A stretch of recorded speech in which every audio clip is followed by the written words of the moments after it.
Ito na nga yung part 2 sa mga kaganapan nung pumunta kami ng bukid. May natumba nga ditong 7 puno ng kawayan. Dito nga siya natumba sa lupa na pinagtatrabahuan ko. Nung nakita ko yung kawayan, marami akong naisip na pwede kong gawin. Abay naisip ko, hindi naman namin yung kawayan na yun. Natumba lang siya dito sa lupa na pinagtatrabahuan ko. Abay, mag-isip-isip ka, pag nanakaw din yun. Eh, ang sa akin lang naman, gusto kong putulin, gusto kong linisin. Eh, kaso, wais din ako, baka maputol ko, malinis ko, kukunin nila. Eh, wala nang swerte sa mundong ito. Ay, sila, no? Habang nag-iinit nga ako, umabot na ako sa video ng anak ko.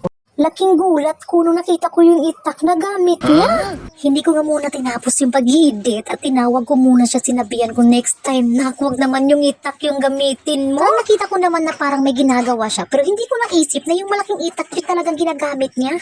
Diyos ko Lord, patawarin niyo po. Nalingat talaga ako, day.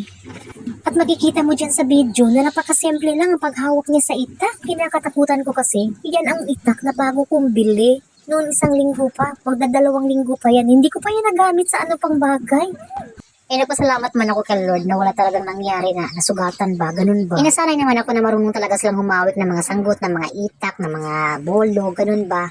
Ikaso nga, itong itak ng sinasabi ko, yung tinutukoy ko, yung bagong bili ko na wala pa talagang ilang linggo, binili ko ito eh. Kaya naisip ko talaga matalim pa, matulis pa, ganun ba? Parang may takot talaga, may kaba. Pero ganun na nga, ay whatever na nga, yun, pinagsabihan ko na siya. At medyo mahaba na nga itong video na to at tatapusin ko na. Salamat sa patuloy na pag-support ha.